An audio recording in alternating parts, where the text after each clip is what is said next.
All right, first thing first, I want to thank you guys for joining me. I know a lot of you been asking if I can show you how I turn a photo into an SVG, and I'm here to show you that. I'll show you the way that I do it. I know many of you, and I'll call you all professionals. You know how to use Photoshop. I don't know how to use Photoshop, but I'm going to show you guys, the beginners, because I do consider myself a beginner. I will show you guys how to turn a picture into a SVG, which is really, really simple, and it doesn't take a lot of time. The only thing that's time consuming is pretty much finding the right image to turn into a SVG, because you have to make sure the lighting is right in the photo. And you know, as we go along, you will see what I'm talking about. We may run into an issue with the photo not being kind of like dark enough, or the lighting is off, but we'll show you how to I'll show you how to fix that. Before we get started, I'll ask you guys if you can follow me. If you're not following me on TikTok, follow me on TikTok at MissGaynellThomas.com. Not .com. Oh my gosh. No, it's at Miss Gaynell Thomas. That is my TikTok handle. And my Instagram is Charlotte's_custom apparel 1. Everything will be tagged below, along with my website. Anything that I post, as far as my work, everything that I do is on TikTok. Most of my things that I add to the website is on Instagram. So follow me on all of those places so we can stay connected, so you can see all the stuff that I'm coming up with. Most of my designs, I do come up with it. Quotes, I do come up with them. So, you know, just follow me there. We can just have fun and hang out or whatever. So we're going to go ahead and get started. First thing you want to do is have the Adobe Capture app on your device. You can have it on your iPad or your iPhone. I'm not sure about the laptop, because I do most of my work from my iPad or my iPhone. So we're going to be working with Adobe Capture. We may use Magic Eraser. This is Magic Eraser here. Or sometimes I'll go ahead and just drop the design into Design Space, Cricut Design Space. So the first thing we want to do is, since we have that out of the way, we're going to go to Chrome, Google, whatever. We're going to Google an image. So the image that we're going to Google today, let's see. Let's go with Chris Rock. I don't know why I chose Chris Rock, but we're gonna find an image of Chris Rock.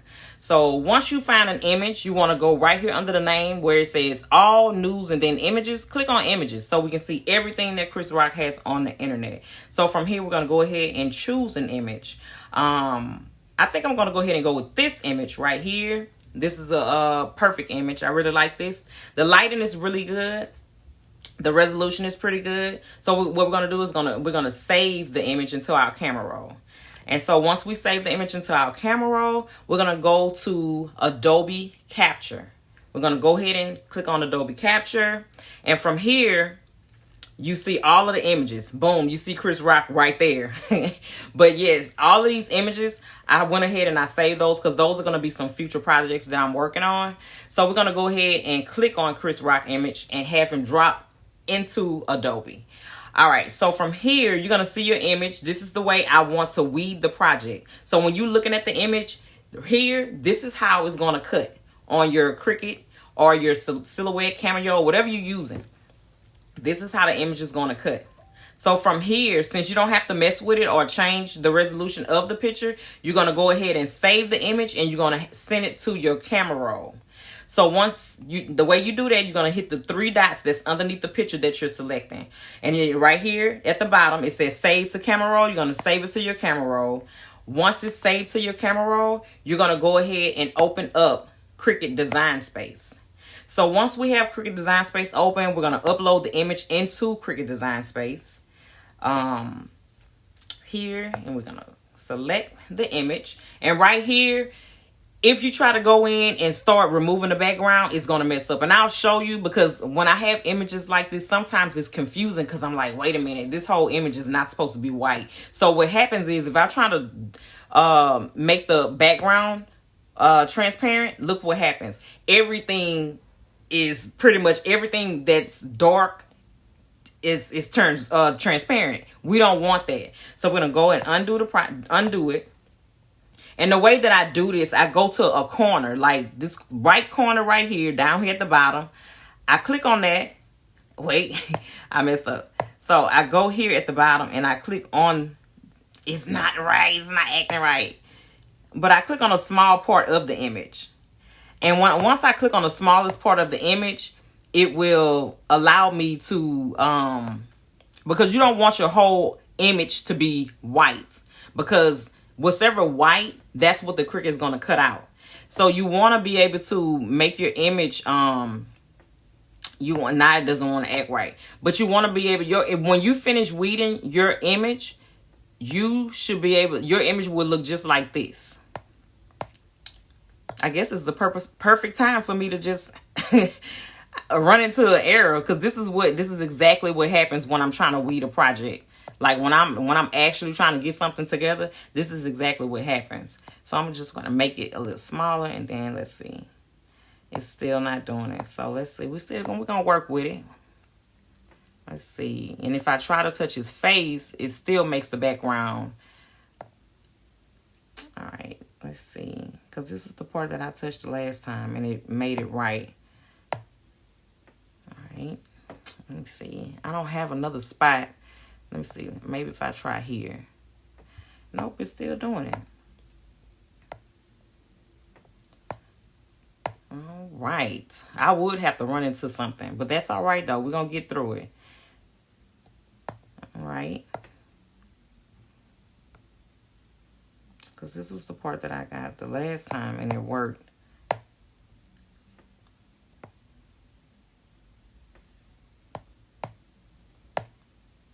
All right.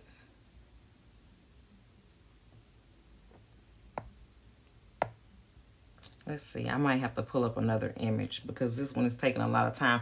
But when you actually finish weeding this project, it's going to look just like this. And all you're doing is making the image transparent. And see, like right now I'm having an issue because it's making everything transparent when I don't want it to make it transparent. Which is weird because I didn't have that issue when I was kind of like practicing. So that's all right. We're going to go.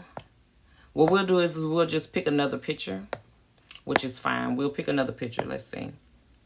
Let's go back into Adobe and choose another picture. Let's see. Let's try. Let's see who we have on here. Lauryn Hill. Let's try Lauryn Hill. All right, so we're going to go ahead and save Lauryn Hill to our camera roll. And then we're going to go back into Design Space, and we're going to get Lauryn right in here in our Design Space. So first thing you want to do is, like I said, make the background transparent. So this is what should happen when you start making your background transparent. See how the image is coming through at the top up here? See how it's just coming through? That's what you want. So once you see your image coming through in that box, in the right box at the top, that means you're doing something. You're getting somewhere. All right. So here, so sometimes you're going to have to zoom in real close to get your image, to get more detailed. Like the eyebrows. You want to get all of these little pieces out. Now in Design Space, if you make one or two mistakes and you got to go back and hit undo, sometimes if you have to hit undo twice, it's going to make you do the whole project over again. So just try to be careful when you're doing your digital weeding. And, you know, just weed out the little piece, these bits and pieces. So I call this digital weeding. And like as you do that, you can see in this top box right here, or you can even click on the image and you can see how far you have gotten with the weeding part. So you just have to make sure you get all these little bits out of here and weed it really, really good. That's how I get my images to look real detailed, because I'm trying to make it look as close to the picture as possible. So that's exactly what I'm doing. And, you know, I focus on the face and everything. I just make sure everything is weeded out with the eyes. I make sure all of that is weeded out. And then I go in with the hair. So like anything that's kind of like closed in like this, you know you have to weed it. And see how it's just coming out when you hit a spot? You can see it's actually changing at the top. And that's all you're doing. I call this digital weeding because this is the same thing that you have to do once you cut your project. And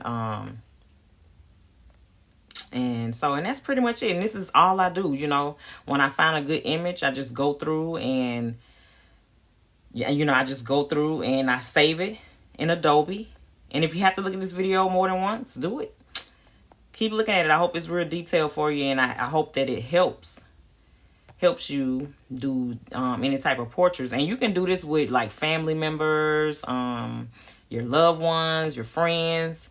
You can do take a picture of your family member. Just make sure the lighting is on point and it's clear. The resolution is clear, and just save it to your iPhone and put it into Adobe, and do the same. These same steps will work with any picture. You just have to make sure the resolution of the picture is pretty good. Now you see how that happened? You don't want that to happen. You just hit the undo button at the bottom, and it's going to bring it back to the last, on the last little, whatever you were doing last. And so, you just weeding. And this is the part where it's like, you better turn some music on and just vibe out. Because it may take some time. Depending on your image, it may take a little time. And like, for stuff like this, I like to be real detailed because, like I said, I want it to look just like the image. I want it to be close to the picture as possible. And so if you guys have any questions, again, this is the way that I do it. Other people may find another way, a faster way. But right now, I'm not working with speed. I'm not working on speed. I don't need the speed because this is something that I do to, this is very relaxing to me. A lot of people don't like to weed, but that's something that I like to do. I like to weed. It's very relaxing. It's a stress reliever for me. So I enjoy weeding. And if you follow me on TikTok, you will see that I started a little weeding therapy on TikTok. And I just found a few images, celebrities and stuff like that, and that's a part of a project that I'm doing. My husband is helping me with it. So if it comes out right, if you follow me on TikTok, you will see the end results of the project that I've started on. And I think it's real fun. I like it. It has something to do with the 80s. I'm trying to stay within the 80s theme. So if you following me and y'all see me do that weeding, y'all going to pretty much know what I'm talking about. So again, we want to go ahead and finish weeding. Weeding. That's all we're doing is digital weeding. This is what I call digital weeding. Just pretty much making your image transparent. Making the background transparent. Your image. Not really the background. You want your whole image to be transparent. Anything that's white, you want to knock it out. Because whatever you do here, this is what your Cricut or your cutter is going to cut. All right. So since we have Lauryn, this is Lauryn Hill, if you don't know. Since we have her all weeded out and everything, you just got to make sure you go back and look and see if everything is weeded out. And so once we have everything weeded out to your liking, once you have everything that's weeded out to your liking, you're going to go hit next at the right top corner. And this is exactly how it's going to look once it cuts. Once your image cuts, this is how it's going to look once you weed it. Once you weed your project. So you just want to save it into Design Space. And you want to save it under Cut. And we're going to put her name, Lauryn Hill. And so that'll probably be the next one that y'all see me do on TikTok. If you follow me, you're going to hit save. And it's going to save into your projects. And that's it. And then she's there. And so if you guys have any questions about how to turn a SVG into a picture into an SVG, just watch this video over and over again. And if you have any questions, you feel free to leave any questions or comments down in the description or in the comment section or wherever you find this video. Just leave your questions in the box below or wherever. But I thank you guys for watching. I thank you guys for hanging out. Again, follow me on TikTok, YouTube, Instagram. You can find all of that information down in the description box. And I want you guys to have a great day. And if you find this video helpful, and if you're weeding any projects or doing any projects like this with portraits or pictures, tag me in them. Tag me in them so I can see your work. I love to see, you know, people's work. I love to see you guys what you're working on and stuff like that, because I love to share, you know, what I'm doing as well. So thank you guys. Y'all have a good one. Great day.